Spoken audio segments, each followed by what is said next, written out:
Hello and welcome back to part 3 of the Year of Diaries. In today's video, I'll be bringing you along as I explore Athens and the islands of Milos, Naxos, and Paros. When we were booking our flights, it was much cheaper to fly from Milan compared to Nice, so we actually ended up taking a train over to Lake Como and staying there for a weekend before flying to Greece.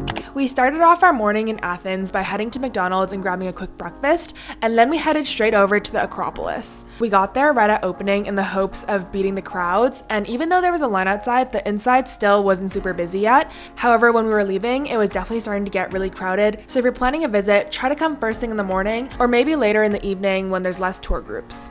The Acropolis is one of the best known archaeological sites, and it contains the remains of several ancient buildings of great architectural and historical significance. We spent around 2 hours here, taking our time walking around, taking photos, and also learning a bit about the historical background by reading these information place cards. I also didn't realize how hot Athens got during the day, so I'm glad we went in the morning because it was nice and breezy and the sun wasn't fully up yet, so we weren't dying from the heat. Almost all of the major tourist attractions in Athens are within walking distance of one another, so it only took us around 10 minutes to get to the Temple of Zeus, and we also passed by Hadrian's Arch along the way. Honestly, we sort of just went in, took a photo, and then left since we were on a time crunch. We only had 24 hours in the city, so we were really trying to make the most of our time, and our next stop was the Panathenaic Stadium. This is where the first modern Olympic Games took place, so of course we had to do a loop around the track. We actually almost skipped this, but I'm glad that we didn't because it was so cool to see, and we spent over an hour and a half here. Marks, get set, go! Go catch up, Bree!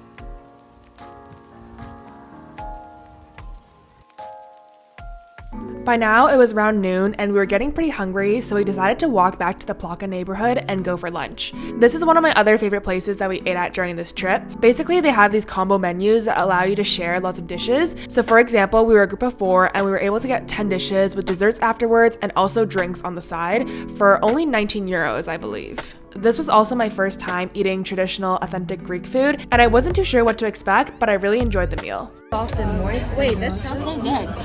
It's called alcova. Cheers.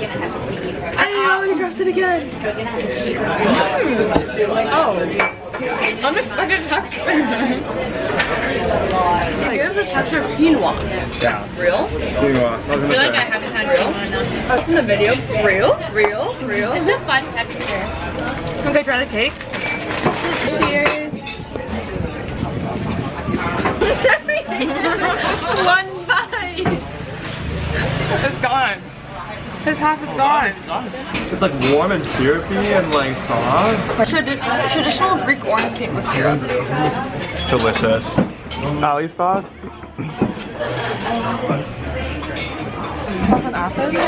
Like amazing. The Acropolis was fun to go see. I don't know if I would like go back myself, but I agree with Bree. Like if a friend was going to Greece, then I would also going to Greece.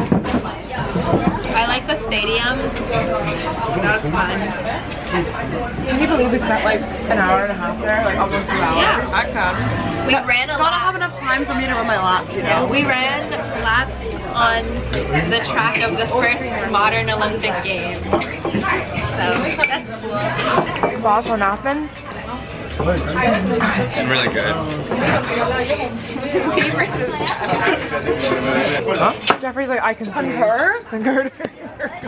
Concede is crazy. Then we kept walking through Plaka until we reached the Roman Agora and the ancient Agora.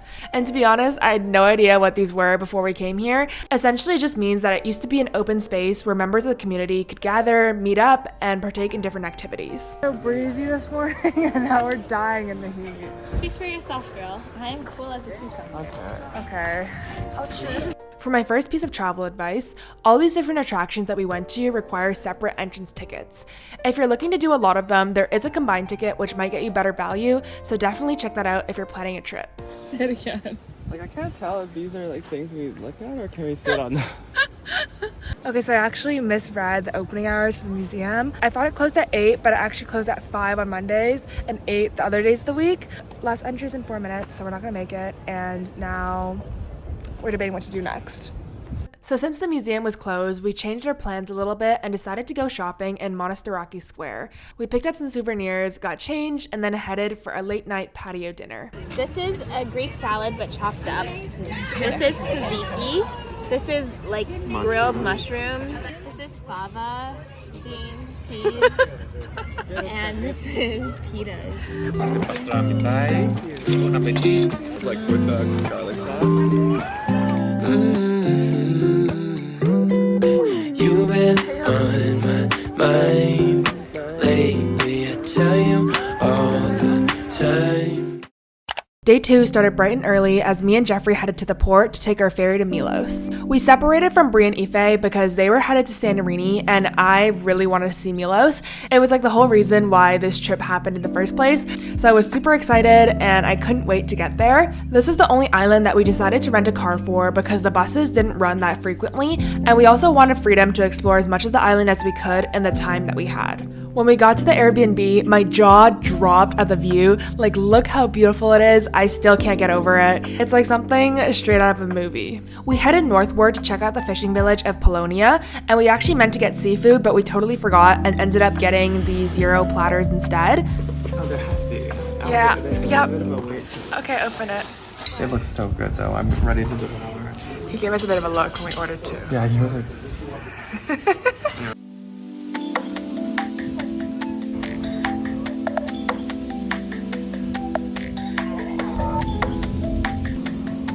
Our Airbnb host recommended this beach. He said it was a black sand beach. Oh yeah. It's a couple kilometers like off the paved road. We're climbing at a snail's pace through these gravelly roads. How are you feeling, Jeffrey? Good, feeling good. We're going super slow. Yeah. Wait, this is not even a scary part. I'll show you when we get to a cliff. Hypnotized, I don't know why she got me feeling this way. She's got a way about her. She's got a way about her. And I'm mesmerized like every night by every word she says. She's got a way about her. She's got a way about her. Yeah, she doesn't know that she's got a hold. She's got a certain kind of ground. Okay, made it to dinner. Catherine's here. Sure, Catherine. I got it. And look at the food, it looks so good. Okay, we got potatoes and eggplant, which are actually cooked in the sand. Apparently we're near like the volcanic area. Yeah, some kind of volcano. So the food is cooked in the sand because the water there is hot. And we also have some grilled prawns, olives with the bread, and some octopus soup.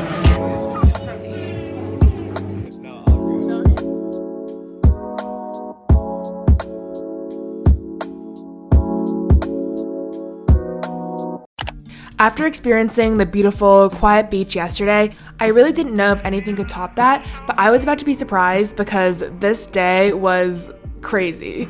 We booked a boat tour around the island with Trinity Yachting, and it was for the whole day, so we were able to sail all the way around the island. They served us homemade food for breakfast and for lunch, and we also stopped at 4 different places, in which 3 of them we went swimming. If you're planning on visiting the island, this is definitely a must-do because all the sites that we went to aren't accessible by car. The island has 2 extinct volcanoes, but its previous activity is what has gave the island such a unique geology and landscape.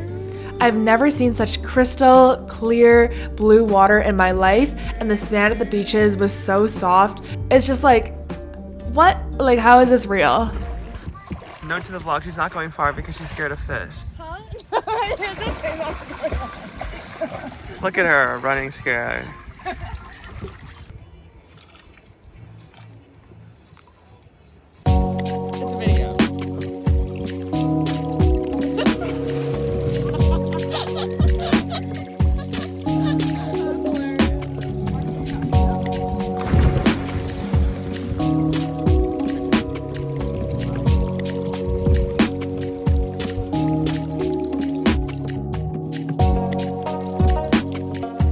We ended off the day at this restaurant that serves traditional local dishes. I really love the Greek salad, but I discovered I'm not that big of a fan of goat or goat cheese.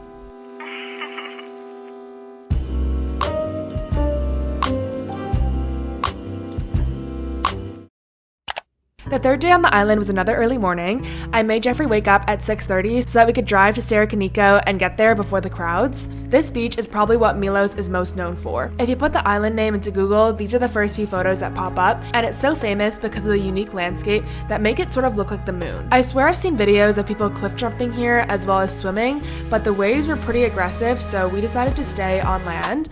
We took our sweet time taking photos and just enjoying the moment. We were just talking about how it's really pretty and nice, but I feel like on Instagram, people like edit it so it looks different. Like, it's still beautiful, obviously, and there's amazing landscapes, but I don't know, I expected it to be bigger and whiter. Yeah. Then we headed to Plaka to grab a quick breakfast and coffee before heading back to the Airbnb. Jeffrey was tired from all the running around and just wanted to take a nap, so I decided to have an afternoon alone at the beach. Our Airbnb was on the southern side of the island, which is a bit more shielded from the winds, and there's also a private beach right at the bottom of the stairs. It's a more rocky one, but it was so quiet, and I basically just had that entire strip of land to myself.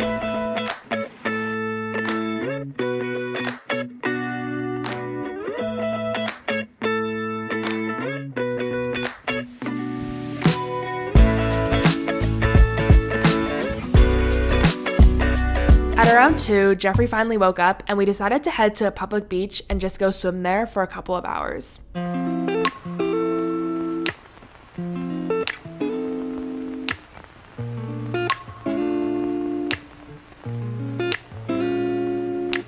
got these handmade gold hoops with pearls from a local jewelry store / vendor, and they're plated on top of stainless steel.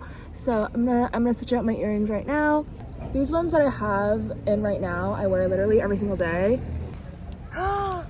Jeffrey had to help me put them in, but look at them. They match my stack.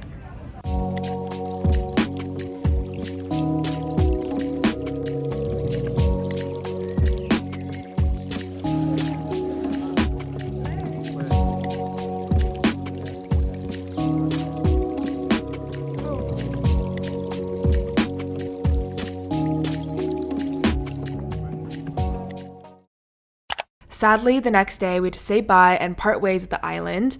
I didn't really film much this day, but we met back up with Aoife and Bree, had lunch together, then went to this beautiful beach that stretched on for miles. I don't quite remember the name, but I'll put it on the screen. The sand was so soft and the water was this crystal blue color. We stayed here for the rest of the afternoon and just had a slow and relaxing evening. Trying some Greek coffee. This is a single. It looks like an espresso. It's very yummy. I like the texture. Cheers. Even though she's done. Cheers.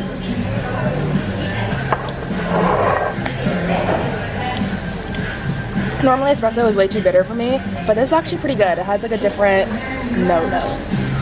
Wait, show the inside. Bottom is like the coffee grounds, yeah. Like, not a fan of that. But I feel like Jeffrey would like it.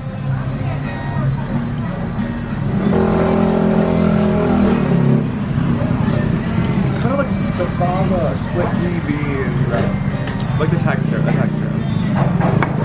Like, no, that was like smooth and creamy. Wait, I like it. You don't like it? No. Are you supposed to make it? Like, or is it just like, Oh, no idea. like leftover stuff?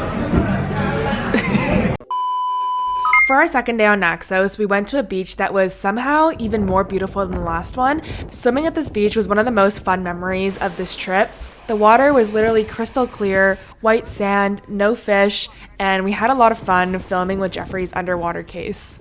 What is happening over there?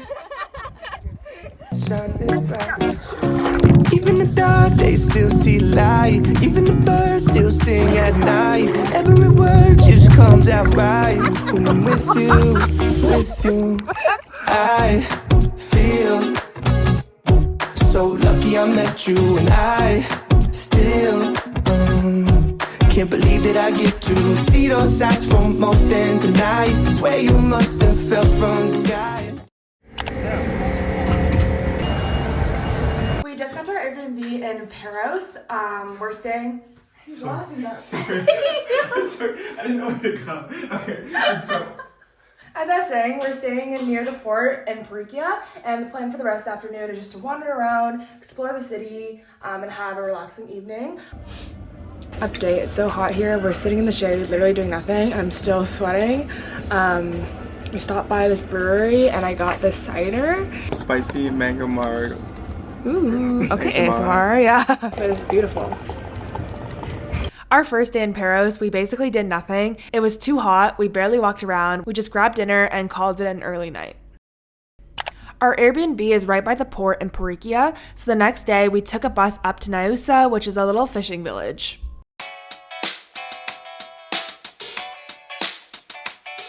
The majority of the day was just walking around, exploring the town, and doing some shopping. I've been looking for a gold chain like this for quite a while now, and I picked this one up for such a good price. Jeffrey had some calls he had to take, so I spent the afternoon by myself. I decided to head to this restaurant that I saw on TikTok called Comeback Bar, and let me tell you, it's worth the hype. They have these seats right beside the waterfront, and you can basically have a calming ocean view as you enjoy your meal. I got this acai bowl with a glass of wine, and I just sat here for a while, taking it all in.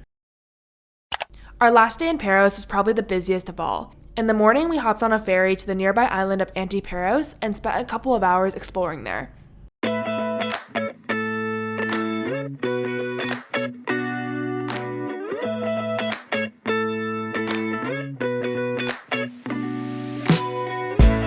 The commercial area is quite small, you can walk the whole thing in maybe 15 minutes, so we finished pretty quickly and decided to take a bus to go see the Paros caves. Apparently, these caves are the oldest in Greece, and it was quite a sight to see. The last ferry back to Paros was quite early, it was only at 2 p.m, so I still had the whole afternoon ahead of me, and I didn't really know what to do. Honestly, I was feeling quite tired and drained, and would have been happy just lying in the Airbnb for the whole afternoon, but since it was our last day here, I really wanted to make the most of it, so I dragged myself to the bus station and headed off to Lefkis. Unlike the other towns that we visited, Lefkis is in the middle of the island, so I wasn't too sure what to expect. I'm so glad that I went though, and I would highly recommend it. It was so beautiful with the white walls and pretty flowers, and there was also basically no other tourists, so it was very quiet and calm as well. Then I decided to make my way to the Byzantine Road. It's the oldest trail on the island and connects Lefkis to a nearby village called I'm gonna say it wrong, Prodromos. The road dates back to 1000 AD when it was made from marble and offers some of the most spectacular views of Lefkis in the Aegean Sea. Honestly, I was hesitant on walking this because I knew I'd be by myself and I also didn't have a big water bottle with me, but the trail was way less challenging than I thought. There was a small incline, but it was totally doable, and it also got me thinking that traveling is so cool because you're doing things that you probably won't experience again for the rest of your life, and just being reminded of that really made me pause and appreciate the moment that I was living in. Our last day in Greece wasn't in the original plan. I'll talk about it more in the next video, but long story short, I had a couple of hours to go back into the city and take a look at the Acropolis Museum that I wasn't able to see on the first day. I'm so glad I had the chance to visit it because I feel like it really enhanced my understanding and appreciation of the different sites that we saw. But yeah, that brings us to the end of my time in Greece. Thank you so much for watching today's video. I really hope you enjoyed. If you did, make sure to give it a like and subscribe down below so you don't miss out on the next one where I head to Stockholm. See you all next time. Bye!